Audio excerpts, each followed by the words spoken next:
friends, this is Prema from DSS Digital Spiritual Space. Today we are going to talk about fear.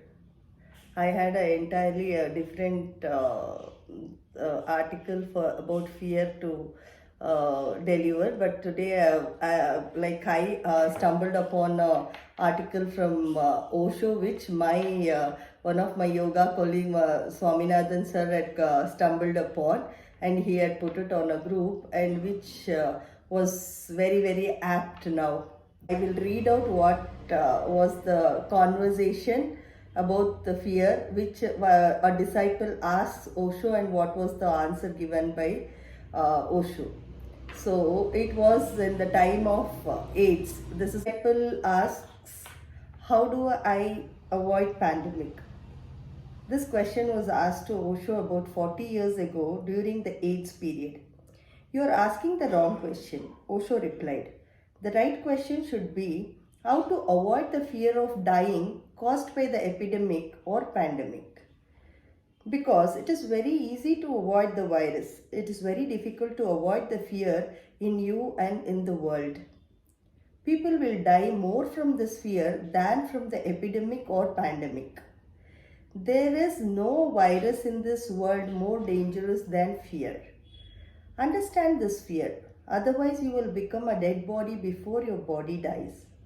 It has nothing to do with the virus. The scary atmosphere you feel in these moments is the collective madness. It has happened 1,000 times and will continue to happen. And it will continue if you don't understand the psychology of crowds and fear.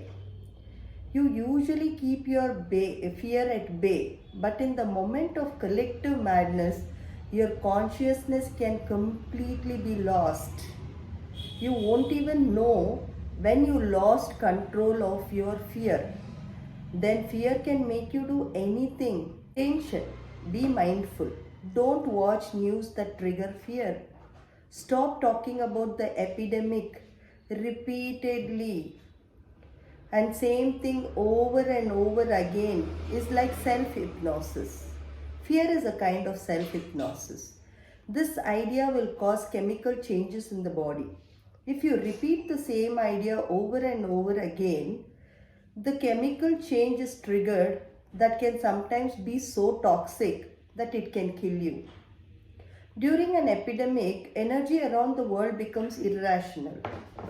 This way you can fall into a black hole anytime. Meditation then becomes a protective aura into which no negative energies can penetrate. This is so much true. This is so true. If you are a regular meditator, nothing can enter into your aura, because your aura is strengthened with all the positive energy. When you meditate, you attract lot of divine energy flows, so your aura naturally strengthens. Even if there is negativity around, there is very less chance that you can attract it, because you are at a different vibration. So I would always say that people, instead of getting fear and doing so many other things and valuing, I'd say that early morning, play some chants, play some music that keeps the vibration high. Always light oil lamps everywhere, wherever you are. Then yoga, meditation and pranayama are the weapons that we have today to keep the fear at bay, to strengthen ourselves, to strengthen our immunity. So I would say, people, instead of fearing, let us know the ways to keep the fear away and strengthen our immunity by doing meditation, pranayama and yoga. Thank you so much. This is Prema signing off from DSS. Until next time, see you. Bye-bye. Take care. Stay safe.